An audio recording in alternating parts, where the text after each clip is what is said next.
নমস্কার বন্ধুরা, Santu academy YouTube চ্যানেলে তোমাদের স্বাগত। তো দেখো, আজকে আমরা ম্যাথ প্র্যাকটিস সেট 6 নিয়ে আলোচনা করব। এর আগে 1 থেকে 5 পর্যন্ত যেসব ম্যাথের উপর যেসব সেটগুলো দিয়েছি তা আপকামিং যে কোনো পরীক্ষা বলো, যে RRB group D, RPF, NTPC, PSC miscellaneous সমস্ত পরীক্ষার জন্য কিন্তু ভীষণই গুরুত্বপূর্ণ। তো সেই ম্যাথগুলো তোমরা দেখে নিও যারা এখনও দেখোনি, আর যদি ভালো লাগে তো চ্যানেলটিকে সাবস্ক্রাইব করে দিও এবং লাইক শেয়ার কিন্তু তোমরা করতে থেকো। দেখো, তো আজকের ফার্স্ট কোশ্চেন কী আছে দেখো, বলছে এ ও বি দুজন অংশীদার 4:3 অনুপাতে ব্যবসাতে মূলধন বিনিয়োগ করে। আচ্ছা, এই মূলধন বা এই যে অংশীদারের যে অঙ্কগুলো, হ্যাঁ, তোমার হচ্ছে পার্টনারশিপের যেসব অঙ্ক, এগুলো করার সময় একটা নিয়ম শুধু তোমাকে মনে রাখতে হবে। কি? মূলধনের অনুপাত। দেখো ভালো করে দেখো, আমি অনুপাতের কথা বলছি। মূলধনের অনুপাত আর লাভ্যাংশের অনুপাত কিন্তু সবসময় সমান হয়, এই কথাটা মাথায় রাখতে হবে। কি বললাম? মূলধনের অনুপাত আর লাভ্যাংশের অনুপাত সমান হয়। এবার দেখো, বলছে এ আর বি দুজন অংশীদার, তারা কি করেছে? এ বি দুজন অংশীদার, তারা তোমার মূলধন 4:3 অনুপাতে বিনিয়োগ করে। তাহলে 4:3 অনুপাতে কি বিনিয়োগ করে? এত টাকা বিনিয়োগ করে, সেটা তার অনুপাত কত? 4:3। বলছে এ 6 মাস পর ব্যবসা ছেড়ে দেয়। তাহলে 6 মাস পর্যন্ত এ ব্যবসা করেছে, তাহলে 6 মাসে যদি 6 মাস পর্যন্ত এ ব্যবসা করে, আচ্ছা, আর এইখানে বি কত মাস কিছু বলেছে? বলেছে ব্যবসাতে 2:3 অনুপাতে লাভ হলে এর টাকা কত সময়ের জন্য নিয়োজিত ছিল। আচ্ছা, এর টাকা কত সময়ের জন্য নিয়োজিত ছিল। আচ্ছা, এইখানে একটু ভুল হয়েছে, কেননা দেখো এ তো 6 মাস পর্যন্তই নিয়োজিত ছিল না, ব্যবসা করে ছেড়ে দেয় বলেছে। তাহলে অ্যাকচুয়ালি এখানে বি এর টাকা হবে, বুঝলে? এখানে বি এর টাকা, অর্থাৎ বি এর টাকা কত সময়ের জন্য, মানে কত মাস পর্যন্ত বি এর টাকা নিয়োজিত ছিল আমাকে বার করতে বলেছে। ওকে, তো আমি ধরে নিলাম বি এক্স মাস পর্যন্ত বি টাকা নিয়োজিত করেছে।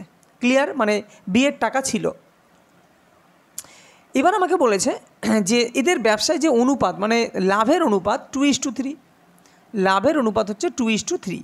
এবার দেখো, তাহলে মূলধন মানে কত, ওদের যে টাকাটা খেটেছে কতদিন, তো 4×6 24। দেখো আবার দেখো, এ বি এর 4×6 হচ্ছে 24, এর খেটেছে হচ্ছে 3x, তার মানে 3 x, অর্থাৎ x মাস খেটেছে, তার মানে 3x। আর এইদিকে যে লাভ্যাংশের অনুপাত সেটা হচ্ছে 2:3। এইমাত্র কি বললাম? যে মূলধনের অনুপাত আর লাভ্যাংশের অনুপাত সমান হয়, তাহলে মূলধন কত? উপরেরটা হচ্ছে মূলধন, এই যে দাঁড়াও কালিটা একটু চেঞ্জ করি, এই যে এইটা হচ্ছে প্রিন্সিপাল ভ্যালু মানে মূলধন, এটা হচ্ছে লাভ্যাংশ। তাহলে মূলধনের অনুপাত মানে কত? 24/3x সমান লাভ্যাংশের অনুপাত, এটা বরাবর সমান হবে। তাহলে 3 কেটে গেল, এইদিকে 2 12 2 24, তাহলে এক্সটা ডান দিকে চলে গেলে x সমান 12। অর্থাৎ বি এর টাকা, দেখো বি এক্স মাস অবধি খেটেছে, অর্থাৎ বি এর টাকা 12 মাস অবধি কিন্তু খেটেছিল। এবার দেখো এইখানে কাহিনী একটা জিনিস বলি, বি এর টাকা খেটেছে 12 মাস। এবার যদি বলে এ এর টাকা তো 6 মাস বলে দিয়েছে, তো এইখানে এ হবে না, বি এর টাকাই চেয়েছে। তো এইভাবে কিন্তু অঙ্কগুলোকে তোমাকে করতে হবে। এগুলো কিন্তু পরীক্ষায়, এর আগে পরীক্ষায়, বিগত পরীক্ষায় কিন্তু এসেছে। পরবর্তী কোশ্চেন দেখো, 3টি ক্লাসের ছাত্র সংখ্যার অনুপাত বলে দিয়েছে 2:, কত বলেছে? 2:3:5। 3টে ক্লাসের ছাত্র সংখ্যার অনুপাত বলে দিয়েছে। যদি প্রতি ক্লাসে 20 জন করে ছাত্র বৃদ্ধি পায়, তাহলে এটা একটা ক্লাস, প্রথমটা একটা ক্লাস, দ্বিতীয়, এখানে 3টে ক্লাস আছে, তো তার ছাত্র সংখ্যা বলেছে প্রতি ক্লাসে যদি 20 জন করে বৃদ্ধি পায়, তবে নতুন ছাত্রের অনুপাত হয় 4:5:7। তাহলে দেখো প্রত্যেকটাতে কিন্তু 2 করে বেড়েছে, তাই কি না? 4 - 2 মানে 2, 5 - 3 মানে 2, 7 - 5 মানে 2, তাহলে 2 করে বেড়েছে। আর বলেছে প্রতি ক্লাসে 20 জন ছাত্র বৃদ্ধি, তাহলে আমি বলতে পারি কি না যে 2 বরাবর মানেই হচ্ছে 20, তাহলে 1 বরাবর কত? 1 বরাবর হচ্ছে 10। ক্লিয়ার? আমাকে চেয়েছে প্রাথমিক ছাত্র সংখ্যা কত ছিল, তাহলে প্রাথমিকে টোটাল অনুপাত কত ছিল? প্রাথমিকে টোটাল ছিল হচ্ছে 3 আর 2 5 আর 10। এই যে প্রাথমিকে 3 আর 2 5 আর 5 10, তাহলে 1 বরাবর যদি 10 হয়, তাহলে 10 বরাবর কত হবে? 1 বরাবর 10 হলে 10 বরাবর হবে 100। তো প্রথমে ছাত্র সংখ্যা ছিল হচ্ছে 100 জন, মানে 3টি ক্লাসে প্রাথমিক ছাত্র সংখ্যা ছিল হচ্ছে 100 জন। চলো পরবর্তী কোশ্চেন। একটি সমবাহু ত্রিভুজের পরিবৃত্তের ক্ষেত্রফল 27 পাই বর্গ সেমি। ত্রিভুজটির ক্ষেত্রফল কত হবে? দেখো এইখানে শুধু একটা ফর্মুলা জানতে হবে, সেই ফর্মুলাটা তোমাদের একটু বলে দিই আগে। জাস্ট 1 মিনিট, আমি একটু কালিটা একটু ছোটো করে নিই, একটু লেখাটা বড় বড় হচ্ছে, একটু ছোট করে নিলে ব্যাস। ওকে 5, ঠিক আছে। দেখো আমাকে কি বলেছে, সমবাহু ত্রিভুজের পরিবৃত্তের ক্ষেত্রফল। দেখো সমবাহু ত্রিভুজের আগে পরিবৃত্ত মানে জানো তো, পরিবৃত্ত তোমরা নিশ্চয়ই জানো। এই মনে করো একটা সমবাহু ত্রিভুজ, এই হচ্ছে সমবাহু ত্রিভুজ, তার এই ত্রিভুজের এই হচ্ছে পরিবৃত্ত, এটাকে বলা হয় পরিবৃত্ত। অর্থাৎ ত্রিভুজের বাইরে যে বৃত্ত হয় সেটা পরিবৃত্ত, আর ত্রিভুজের ভিতরে যে বৃত্ত হয়, ত্রিভুজের ভিতরে যে বৃত্ত হয় সেটাকে বলা হয় অন্তর্বৃত্ত। ক্লিয়ার? তো যদি বলা হয় পরিবৃত্তের ব্যাসার্ধের ফর্মুলা কত, তো পরিবৃত্তের ব্যাসার্ধ মানে হচ্ছে এইখান থেকে এইখানে, অর্থাৎ সমবাহু ত্রিভুজের সেন্টার থেকে যে একটা শীর্ষবিন্দু, সেটাই তো অ্যাকচুয়ালি ব্যাসার্ধ না। তো পরিবৃত্তের ব্যাসার্ধ মনে রাখবে, পরিবৃত্তের ব্যাসার্ধের ফর্মুলা হচ্ছে a/√3। এটা কিন্তু মনে রাখতে হবে, কি পরিবৃত্তের ব্যাসার্ধের ফর্মুলা হচ্ছে a/√3। আর অন্তর্বৃত্তের ব্যাসার্ধ মানে, অন্তর্বৃত্তের ব্যাসার্ধ মানে বৃত্ত থেকে এই যে কোনো একটা এই পার্টটা, এইটা মানে এটা অন্তর্বৃত্ত।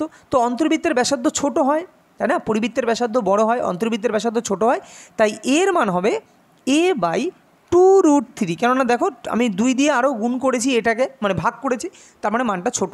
তো এইভাবে তোমরা কিন্তু মনে রাখতে পারো। অনেকে ভুলে যাও যে অন্তর্বৃত্তের ব্যাসার্ধ a/√3 হবে নাকি পরিবৃত্তের ব্যাসার্ধ a/√3 হবে। তো সিম্পলভাবে মনে রাখবে, অন্তর্বৃত্তের ব্যাসার্ধ যেহেতু ছোট হয় তাই a/√3 অন্তর্বৃত্তের ব্যাসার্ধ হবে, আর a/√3 পরিবৃত্তের ব্যাসার্ধ হবে। ক্লিয়ার? আচ্ছা, আমাকে বলেছে পরিবৃত্তের ক্ষেত্রফল। দেখো পরিবৃত্ত মানে তো বৃত্তই না, তাহলে বৃত্তের ক্ষেত্রফল, এই বৃত্তের ক্ষেত্রফল মানে কি? এই বৃত্তের ক্ষেত্রফল হচ্ছে πr²। তাহলে পাই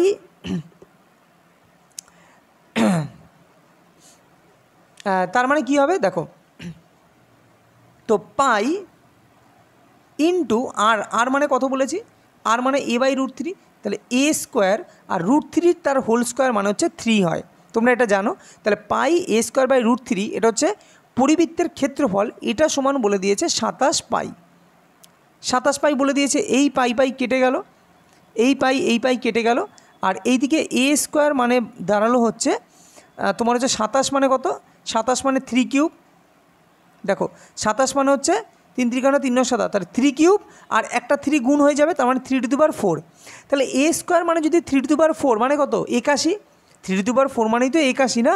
তাহলে a² মানে যদি 81 হয়, তাহলে a মানে কত হবে, a মানে 9। তাহলে a এর মান কত পেলাম, এর মান 9 পেলাম। আমাকে চেয়েছে কি, আমাকে চেয়েছে হচ্ছে ত্রিভুজটির ক্ষেত্রফল কত হবে। তাহলে সমবাহু ত্রিভুজ যেহেতু আমাকে বলেছে সমবাহু ত্রিভুজ, তাহলে সমবাহু ত্রিভুজের ফর্মুলা কি, √3/4 ইন্টু বাহু স্কোয়ার। বাহু মানে কত, 9 × 9, তার মানে 81 √3/4। কেন কোনো কাটাকাটি যাবে না, তার মানে 9 × 81 √3/4। তো রাইট অ্যান্সার কী হবে, 81 √3/4। Option A is a correct answer. আশা করি বুঝতে পেরেছ। যদি এটা অন্তর্বৃত্ত দিত, মানে বললো কোনো সমবাহু ত্রিভুজের অন্তর্বৃত্তের ক্ষেত্রফল যদি বলে দিত, তখন কিন্তু আমাকে এই ফর্মুলা দিয়ে কাজটা করতে হতো। ক্লিয়ার? চলো পরবর্তী কোশ্চেন। নেক্সট, এই কোশ্চেন কিন্তু পরীক্ষায় বহুবার এসছে, আর পরিমিতির অঙ্ক আমি নিয়ে আসবো, কারণ আমি জানি পরিমিতি সকলেরই একটু সমস্যা হয়, বাট বাকি আদার্স যেসব অঙ্ক আছে সেগুলো কম বেশি সকলেই মোটামুটি পারো, কিন্তু পরিবৃত্তটা অনেকেরই সমস্যা হয়। যার সমস্যা হয় না সে স্কিপ করতে পারো, আর যারা বুঝতে পারবে না তারা দ্বিতীয়বার আরেকবার দেখবে বুঝতে পারবে। নেক্সট কোশ্চেন, একজন কন্ট্রাক্টর 20 দিনে একটি সড়ক পিচ ঢালাই করার জন্য 240 জন নিয়োগ করেন, কিন্তু 8 দিন পর দেখা গেল 1/5 কাজ হয়েছে। ওকে, তাহলে দেখো 8 দিন, আমি এটা দিন সংখ্যা ধরলাম, এটা দিন। ওকে, দিন, এটা হচ্ছে কাজের পরিমাণ মানে অংশ, বেশি কিছু লিখলাম না, অংশ। আর এটা হচ্ছে জন, এগুলো লিখতে হবে না, আমি বোঝানোর জন্য কিন্তু তোমাদের লিখছি, কিন্তু তোমাদের না লিখলেও কিন্তু চলবে, তোমরা তো জাস্ট মানে অ্যান্সারটা বার করবে, তাই না? তাহলে 8 দিন কাজ করে 1/5 কাজ করে 240 জন, কেননা বলেছে তো এখানে, কিন্তু 8 দিন কাজ করার পর 1/5 কাজ হয়েছে, তাহলে 8 দিন তো 240 জনই কাজ করেছে না? তাহলে বলেছে আর কতদিন বাকি আছে, 20 দিনে কাজটা শেষ করার কথা, তাহলে 8 দিন হয়ে গেছে, তাহলে আর 12 দিন, তাহলে 12 দিন ওকে কত অংশ শেষ করতে হবে, 1/5 অংশ হয়েছে, তাহলে আর কত অংশ বাকি আছে? 1 থেকে 1/5 বাদ দিলে কত হয়? দেখো 1 মাইনাস 1/5, আশা করি এগুলো জানো। তাহলে 5 মাইনাস 1/5, তার মানে 4/5। তো 4/5 অংশ ওকে করতে গেলে, 4/5 অংশ করতে গেলে কতজন লোক লাগবে আগে সেটা বার করতে হবে। আমাকে বলেছে সময় মতো কাজটি শেষ করতে গেলে আরও কতজন নিযুক্ত করতে হবে। তাহলে আমি আগে বার করি যে 12 দিনে যদি 4/5 অংশ কাজ করতে হয় তাহলে তার কতজন লোক লাগবে সেটা বার করি। তাহলে 240 আমরা কিভাবে বার করি? যেটা বার করতে হয় সেটাকে এই দিকে রাখি, 240 গুণ, এবার দেখো জন বাড়লে আমরা যদি কাজের পরিমাণ বাড়ে তাহলে লোক সংখ্যা বাড়বে, তার মানে কি সরল সম্পর্ক দিয়ে এটা উল্টে যাবে। তাহলে 4/5 যাবে উপরে, 4/5, আর নিচে আসবে 1/5। সেই 1/5 আবার উল্টে গিয়ে কী হবে? 5 হবে। আশা করি বুঝতে না পারলে বলবে, কমেন্টে জানাবে, দরকার আমি দ্বিতীয়বার কোনো ভিডিওর মাধ্যমে বোঝাবো। এগুলো তোমরা জানো বলে, এই কারণ ক্লাস 7, 8-এ এইসব অঙ্ক তোমরা জানো, তাই আমি একবারে করছি। ইন্টু দেখো দিন সংখ্যার সঙ্গে জনসংখ্যা ব্যস্ত সম্পর্ক, তাহলে ব্যস্ত সম্পর্ক কিন্তু যা আছে যেটা আছে সেটা ধরেই বসিয়ে দিতে হয়। এটা 8/12 আছে, তো তোমাকে 8/12 ধরেই বসিয়ে দিতে হবে। এবার যদি তুমি কাটাকাটি করো, তুমি দেখো 5 5 কেটে গেল, 4 দিয়ে তুমি যদি এটা কাটো তো 4 দিয়ে 3 4 12, ওকে 3 দিয়ে কাটলে হয় কত? 3 8 24, মানে 8 8 64, অর্থাৎ 640 জন আমার লোক লাগবে যদি 12 দিনে 4/5 অংশ করতে হয়। তাহলে কতজন এক্সট্রা লাগলো? তাহলে 640 থেকে তুমি যদি 240 বাদ দাও, তোমার হবে হচ্ছে 40 কাটা, অর্থাৎ 400 জন। তার মানে তোমাকে 400 জন কিন্তু এক্সট্রা লোক নিয়োগ করতে হবে। Option A is a correct answer. Okay, তো আশা করি বুঝতে পেরেছো। পরবর্তী কোশ্চেন দেখো কি বলেছে, একটি আঁকার স্কুলের 10 জন ছাত্রের বয়সের গড় 10.3 বছর। এদের মধ্যে 3 জনের বয়স 12 বছর এবং অন্য 5 জনের বয়সের গড় 9 বছর হলে বাকি 2 জনের বয়সের গড় কত? দেখো আমার টোটাল কতজন লোক আছে? 10 জন মেম্বার আছে। তাহলে 10 জনের বয়সের গড় আমাকে বলেছে, 10 জনের বয়সের গড় বলেছে 10.3 বছর। তাহলে 10 জনের বয়সের সমষ্টি কত? আমি আর লিখলাম না, মুখে বলছি, তোমরা মুখে শুনলেই কিন্তু বুঝে যাবে। সমষ্টি তাহলে কত হবে? 103 হবে, কেননা 10, দেখো কী করে হলো, 10 জনের বয়স সমষ্টি গুণ হবে, অর্থাৎ 10.3 ইন্টু 10, আর এই পয়েন্ট ওঠার জন্য নিচে 10 আসবে, তাহলে 10 10 কেটে গেলে এটা হবে 103। তাহলে 10 জনের বয়সের সমষ্টি কত পেলাম? 103 বছর। বলছি এই 10 জনের মধ্যে 3 জনের বয়সের গড় 12 বছর। তাহলে 3 জনের বয়সের গড় যদি 12 বছর হয়, তাহলে 3 জনের বয়সের সমষ্টি কত হবে? 3 বারং 36 বছর। 5 জনের বয়সের গড় 9 বছর। তাহলে 5 জনের বয়সের গড় যদি 9 বছর হয়, তাহলে 5 জনের বয়সের সমষ্টি কত হবে? 5 নং 45 বছর।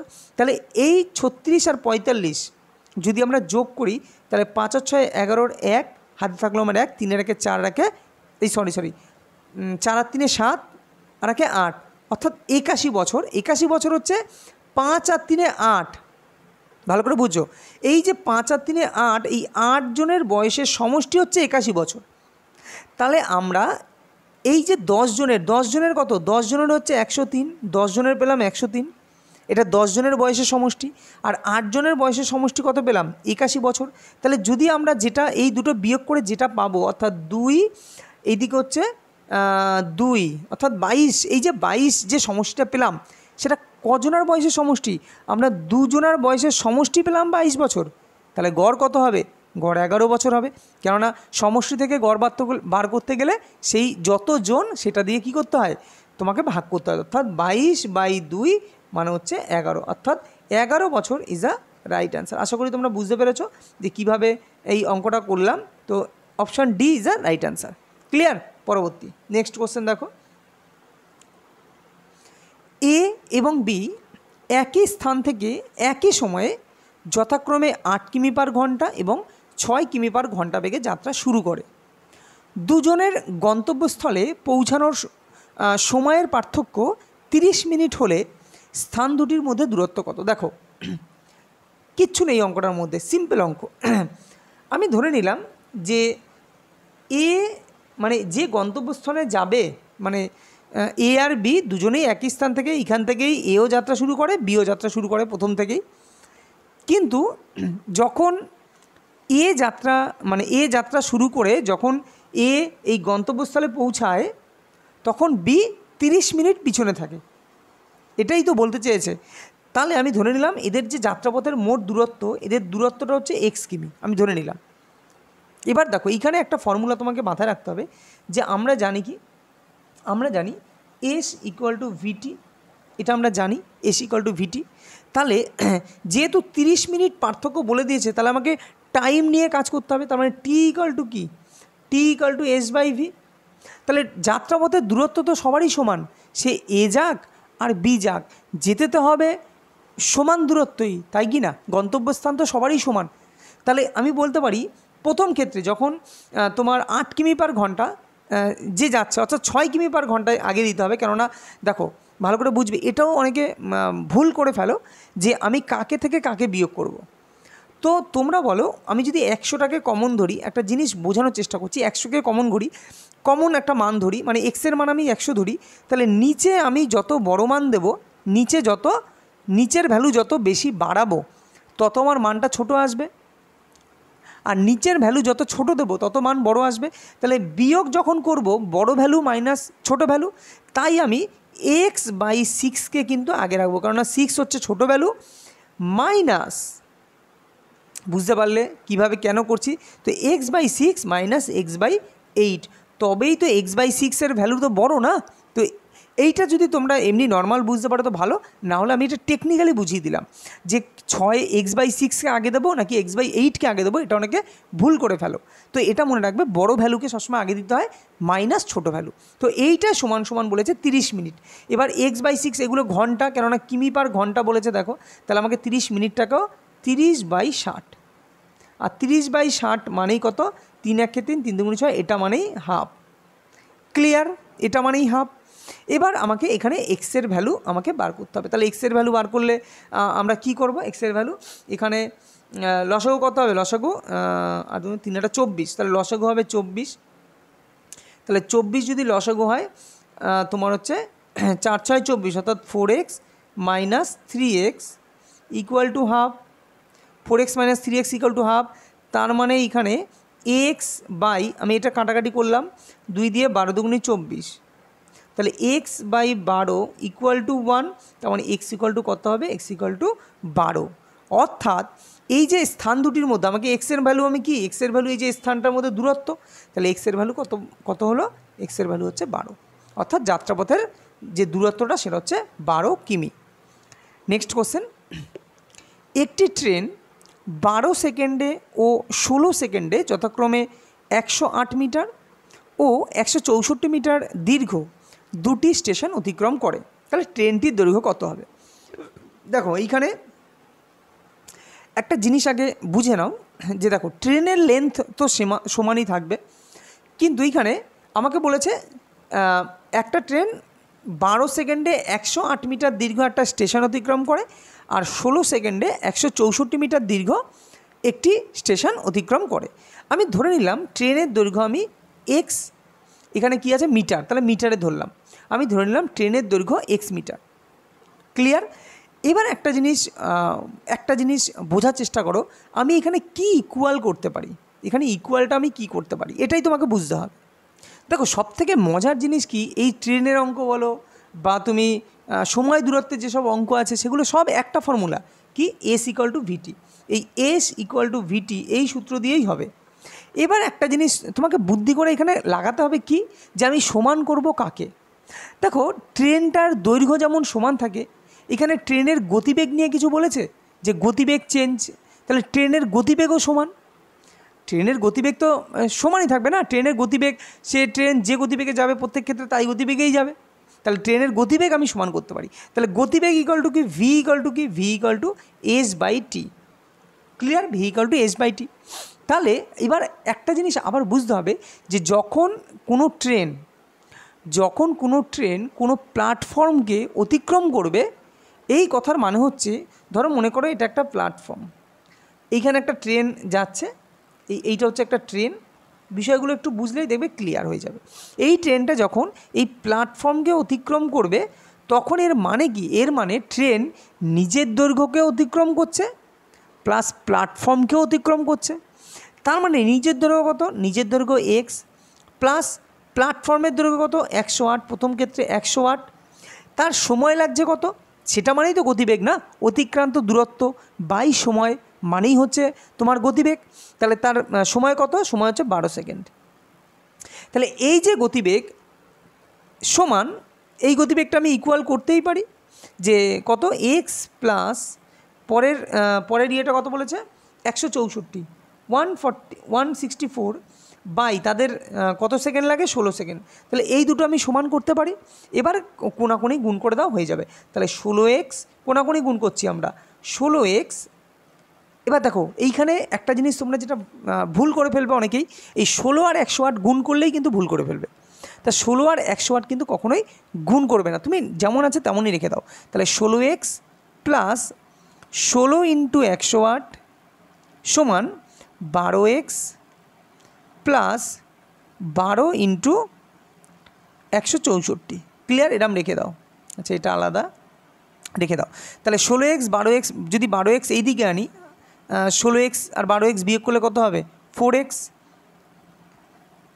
4x সমান, এবার দেখো এদিকে 12 164 ওই দিকে আছে, তাহলে তোমরা এখান থেকে একবারে কমন নাও। দেখো এখানে কীভাবে মানে ক্যালকুলেশন করতে হয় কীভাবে। আচ্ছা একটা স্টেপ করি, না হলে তোমরা জিনিসটা গন্ডগোল করতে পারো। তো 12 ইন্টু 164 আর এইটা ওই দিকে যাবে, তো মাইনাস 16 ইন্টু 108। এবার একটা জিনিস লক্ষ্য করো, তাহলে 4x ইকুয়ালটা আমরা কী লিখতে পারি, এই দিকে যেহেতু 4 আছে তাহলে আমি যদি 4টাকে কেটে দিতে পারি উভয় দিকে, তাহলে আমার এক্সের ভ্যালু বেরিয়ে যাবে। তাই এইখান থেকে 4 কমন নাও। এখান থেকে যদি আমি 4 কমন নিই তাহলে এখানে পড়ে থাকে কত, 12 থেকে আমি 4 কমন নিলাম। তাহলে 12 থেকে 4 কমন নিলে কত থাকে, 3 পড়ে থাকে। 3-এর সাথে 164 গুণ করে দাও, তাহলে 3 4 12 2, হাই থাকলো আমার 1, 3 6 18, আর 1 19, হাতে থাকলো আমার 1, 3 1 3 1 4, তো 492 মাইনাস এই 16 থেকেও 4 কমন নাও, তাহলে 4 পড়ে থাকে। তাহলে 4 8 32 2, হাই থাকলো আমার 3, 4 0 0 3 আর 4 1 4, 432। তাহলে 4x সমান এত, এই 4 ক্যান্সেল হয়ে গেল। তাহলে এই 4 যদি ক্যান্সেল হয়ে যায় তাহলে আমি এইখানে চলে আসলাম, এইখানে ক্যালকুলেশনটা করলাম। তাহলে x সমান কত বেরোলো, x সমান বেরোবে তোমার হচ্ছে 400 400 কাটা আর 90। আচ্ছা একবারে করে দিলাম, তাহলে 0 2 থেকে 2 বাদ গেলে তোমার হচ্ছে 0 আর 60 মানে 3 থেকে 9 তার মানে 6, তার মানে 60 কী হবে মিটার। তার মানে এই যে এক্সের ভ্যালু আমরা কী ধরেছি, এক্সের ভ্যালু ধরেছি ট্রেনের দৈর্ঘ্য। তাহলে ট্রেনের দৈর্ঘ্য কত হবে, ট্রেনের দৈর্ঘ্য হবে 60 মিটার। আশা করি তোমরা অঙ্কটা বুঝতে পেরেছো কীভাবে করলাম। যদি ভালো লাগে লাইক করো, শেয়ার করো এবং চ্যানেলটিকে সাবস্ক্রাইব করে দিও। পরবর্তী কোশ্চেন দেখো, এক ব্যক্তি 100 টাকায় কিছু পেয়ারা কিনে 2-এর 5 20% লাভে, 3-এর 5 30% লাভে বিক্রি করে। তাহলে বলছে মোটের উপর তার শতকরা কত লাভ হয়। এবার দেখো আমাকে বলেছে, ভালো করে বুঝবে অঙ্কটা, কিচ্ছু নেই। বলছে 100 টাকায় পেয়ারা কিনেছে, এবার 100 টাকার 2-এর 5 মানে কত সেটা আগে বুঝতে হবে। দেখো 100 টাকার 2-এর 5 মানে কত, তাহলে 100 টাকার 2-এর 5 মানে হচ্ছে, দেখো 100 টাকার 1-এর 5 মানে কত 20, তাহলে 2-এর 5 মানে 40।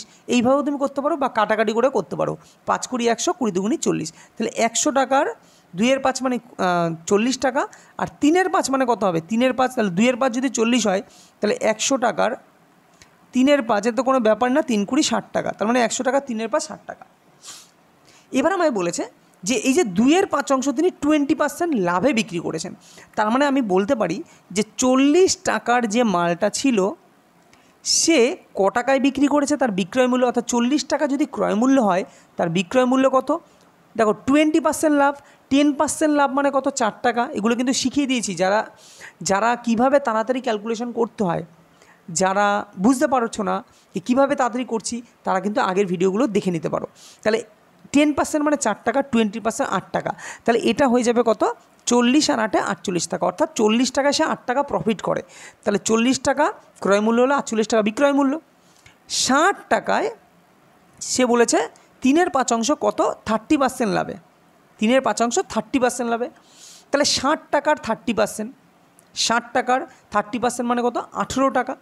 তাহলে তোমার কত হবে? 10, 70, 78 টাকা। ক্লিয়ার? অর্থাৎ 60 টাকার মালটা তিনি 78 টাকায় বিক্রি করেছে। তাহলে উনি টোটাল ক্রয় মূল্য কত? টোটাল ক্রয় মূল্য হচ্ছে 100 টাকা, কেননা আমাকে প্রথমেই বলে দিয়েছে, সেই ক্যালকুলেশন করে তাই বেরিয়েছে এই যে 100 টাকা ক্রয় মূল্য টোটাল। ওকে, এই যে টোটাল 100 টাকা ক্রয় মূল্য। এবার বলছে মোটের উপর তার শতকরা কত লাভ। তাহলে লাভ হয়েছে কত? সে আগে এদিকে 8 8 8 16 6, হায় থাকলো আমার 1, 7 4 11 1 12, অর্থাৎ 126 টাকা। তাহলে 100 টাকায় জিনিসটা যদি 126 টাকায় বিক্রি করে তাহলে তার কত পার্সেন্ট লাভ হয়? 26%। এটা আর কিছু ক্যালকুলেশনের কিছু দরকারই নাই। তো option number B is a right answer. পরবর্তী কোশ্চেন দেখো, কোনো ট্রাপিজিয়ামের সমান্তরাল বাহুদ্বয়ের একটি অপরটির 3 গুণ, মানে এটাই বলতে চেয়েছে, এটা যদি একটা ট্রাপিজিয়াম হয়, তোমরা জানো ট্রাপিজিয়াম কেমন দেখতে হয়। ট্রাপিজিয়ামের সবসময় মনে রাখবে এই বাহুগুলো তোমার অসমান হতে পারে, কিন্তু আমি মার্ক করছি যেটা, এটা কিন্তু সমান্তরাল হবে, এটা এর সাথে সমান্তরাল হবে। আর এইটা বা বলো এই যে এইখান থেকে এইটা হচ্ছে লম্ব। ক্লিয়ার? এবং এগুলো লম্ব মানে উচ্চতাটা কিন্তু লম্ব হিসাবে ধরা হয়, সেগুলো কিন্তু বাঁকা হয় না। এই হচ্ছে ট্রাপিজিয়াম। আগে ট্রাপিজিয়ামের চিত্রটা ভালো করে জানতে হবে যে সমান্তরাল বাহু কোনটা। ওকে, দেখো এবার আমায় কি বলেছে। আমাকে বলেছে যে কোনো ট্রাপিজিয়ামের সমান্তরাল বাহুদ্বয়ের একটি অপরটির 3 গুণ। তার মানে এটা যদি এক্স হয় তাহলে এটা হবে 3x, এটা আমায় বলে দিয়েছে কোশ্চেনে। আচ্ছা, এবং ছোটোটির দৈর্ঘ্য উচ্চতার সমান, এবং এই যে দৈর্ঘ্যটা, যেটা ছোট যে সমান্তরাল বাহুটা সেটা উচ্চতার সমান, তার মানে এই বাহুটাও এক্স হবে, এইটা যদি এক্স হয় এটাও এক্স হবে। ক্লিয়ার? ট্রাপিজিয়ামের ক্ষেত্রফল 162 বর্গ সেমি হলে ট্রাপিজিয়ামের উচ্চতা কত? তাহলে ক্ষেত্রফলের ফর্মুলা কি? ক্ষেত্রফলের ফর্মুলাটা তোমাকে জানতে হবে যে হাফ ইন্টু সমান্তরাল বাহুদ্বয়ের যোগফল। তাহলে সমান্তরাল বাহু কত? সমান্তরাল বাহু হচ্ছে একটা হচ্ছে এক্স, একটা হচ্ছে 3x। তাহলে সমান্তরাল বাহুদ্বয়ের যোগফল ইন্টু উচ্চতা এক্স, তাহলে এইটা সমান বলে দিয়েছে 162। ক্লিয়ার? আচ্ছা, তাহলে এটা ক্যালকুলেশন করলে কি পাবো? হাফ ইন্টু তোমার 3x আর x 4x, তাহলে 4x ইন্টু এক্স মানে 4x স্কোয়ার, 4x স্কোয়ার সমান 162। আচ্ছা, এইখানে 2টা কেটে দিলাম, 2 কেটে 2টাকে এইদিকে পাঠিয়ে দিলাম, তাহলে এইখানে 2টা কেটে দিয়ে 2টাকে এইদিকে পাঠিয়ে দিলাম। আচ্ছা, 4টাকে কেটে আমি নিচে পাঠিয়ে দিলাম, কারণ এগুলো তুমি মুখোমুখিই করতে পারবে। 4কে নিচে পাঠিয়ে দিলাম। তাহলে যদি এটা কাটাকাটি করি তাহলে আমরা কি পাচ্ছি? এক্স স্কোয়ার সমান 2 দুগুণি 4, আর 2 দিয়ে এটাকে কাটলে পাবো হচ্ছে তোমার হচ্ছে 8 দুগুণি 16, 81। অর্থাৎ এক্স স্কোয়ারের ভ্যালু পেলাম হচ্ছে 81। তাহলে এক্সের ভ্যালু হচ্ছে প্লাস মাইনাস, দেখো প্লাস মাইনাস কেন দিলাম, তুমি নাও দিতে পারো, কেননা বাহু কখনো ঋণাত্মক মান আসবে না। তো প্লাস মাইনাস 9 দিতে পারো, বা শুধু প্লাস 9ও দিতে পারো, কোনো ভুল হবে না, কেননা দৈর্ঘ্য কখনো নেগেটিভ হতে পারে না। ক্লিয়ার? তো এই কারণেই বলছি যে এটার মান কত হবে? এটার মান 9। তো রাইট অ্যান্সার কী হবে? আমাকে কী চেয়েছে? আমাকে চেয়েছে উচ্চতা কত, আর উচ্চতা মানেই এক্স, তো উচ্চতার ভ্যালু হচ্ছে 9। আশা করি তোমরা বুঝতে পেরেছো, এবং ভালো লাগলে কিন্তু লাইক করো। পরবর্তী কোশ্চেন দেখো, আজকে লাস্ট কোশ্চেন। এক ব্যক্তি 50 কেজি চিনির কিছু অংশ 30 টাকা কেজি দরে এবং বাকি অংশ 40 টাকা কেজি দরে বিক্রি করে মোট 1800 টাকা পেলেন। তাহলে বলছে দ্বিতীয় অংশের পরিমাণ নির্ণয় করো। দেখো খুবই ইজি অঙ্ক। বলছে 50 কেজি টোটাল চিনি হচ্ছে 50 কেজি, তার কিছু অংশ আমি ধরলাম এক্স অংশ তিনি 30 টাকা কেজি দরে, তাহলে 30 টাকা কেজি দরে এক্স কেজি চিনি বিক্রি করেছে। তাহলে 1 কেজি চিনির দাম যদি 30 টাকা হয় তাহলে এক্স কেজি চিনির দাম কত হবে? 30x টাকা, কেননা 30 টাকা কেজি দরে এক্স কেজি চিনি বিক্রি করেছে। আচ্ছা, পরের ক্ষেত্রে বলছে 40 টাকা। পরের ক্ষেত্রে যদি 1 কেজি চিনির দাম 40 টাকা হয়, কি বলেছে? বাকি অংশ, তাহলে বাকি থাকে কত? বাকি 50 মাইনাস এক্স, তাহলে 50 মাইনাস এক্স কেজি চিনি বিক্রি করেছে 40 ইন্টু 50 মাইনাস এক্স টাকা দরে। এবার আমি বলতে পারি কি, তাহলে বলছে বিক্রি করে তার মোট এত টাকা পেলেন। তাহলে আমি এই দুটো, অর্থাৎ আমি প্রশ্ন অনুসারে কী লিখতে পারি, এগুলো কিন্তু তোমাকে করতে হবে না, তুমি ভাবতে ভাবতেই তাই ক্যালকুলেশন করে ফেলবে না, একবারে ডাইরেক্ট কী লিখবে, এত কিছু লিখতে যাবে, এত কিছু কি তোমার লেখার কোনো প্রয়োজন আছে? প্রয়োজন নেই, তুমি ডাইরেক্ট লিখবে। তাহলে 30x প্লাস তোমার হচ্ছে 40 50 মাইনাস এক্স সমান হচ্ছে তোমার হচ্ছে 1800, এটাই তো তুমি লিখবে না। তাহলে 30x আর এদিকে হচ্ছে মাইনাস 40x, তাহলে 30x মাইনাস 40x সমান এইদিকে 1800 থাকলো, আর এইদিকে 50-এর সঙ্গে 4 গুণ করলে 4 5 20 অর্থাৎ 2000 মাইনাস 2000। তাহলে 30x আর 40x বিয়োগ করলে মাইনাস 10x, কেননা 40 বড়, ইকুয়াল টু 2000 থেকে 1800 বাদ দিলে কত থাকে? মাইনাস তোমার 200 থাকে, তাই কি না? 1800 200 থাকে, তাহলে মাইনাস 200 দিয়ে একটা জিরো কেটে দাও, তার মানে মাইনাস মাইনাস কেটে যাবে, তার মানে এক্স মানে কত? এক্স মানে তাহলে এক্স সমান সমান তোমার বেরোলো হচ্ছে 20। তাহলে তিনি যে এক্স, দেখো এবারে এখানে একটা ভুল করবে, আমি কিন্তু 20 কেজিও দিয়েছি, টুক করে কেউ অপশান এটা ক্লিক করে দিও না। কেন বলছি? আমাকে চেয়েছে দ্বিতীয় অংশের পরিমাণ কত। আমি এক্স যেটা ধরেছি সেটা তো প্রথম অংশের পরিমাণ না, প্রথম অংশ এই যে 30 টাকা কেজি ধরে আমি এক্স ধরেছি, তাহলে প্রথম অংশের পরিমাণ যদি এক্স মানে 20 হয়, তাহলে দ্বিতীয় অংশের পরিমাণ মানে 50 মাইনাস এক্স অর্থাৎ 30 কেজি। তো এইগুলোই কিন্তু ভুল তোমরা করবে, কেননা অঙ্কটা সহজ, কিন্তু চটজলদি করতে গিয়ে কিন্তু এই ভুলগুলো তোমরা করতে পারো। তো এইখানেই তোমাকে মাথা ঠান্ডা করে কাজগুলো করতে হবে। তো পরবর্তী কোশ্চেন চলো। ওকে, এটাই তো লাস্ট কোশ্চেন ছিল। তো এই হচ্ছে আমাদের আজকে যে প্র্যাকটিস সেট 6 সেটা নিয়ে আলোচনা করলাম। কেমন লাগলো তোমরা কমেন্টে জানিও। আর এরকম ভিডিও পেতে চাইলে কিন্তু ভিডিওতে লাইক শেয়ার করতে হবে, এবং যদি ভালো লাগে তো লাইক শেয়ার করবে এবং কমেন্ট করো কেমন লাগবে, আর ভালো লাগলে চ্যানেলটিকে সাবস্ক্রাইব করো। দেখা হবে পরবর্তী কোনো ভিডিওতে, ততক্ষণ ভালো থেকো, সুস্থ থেকো।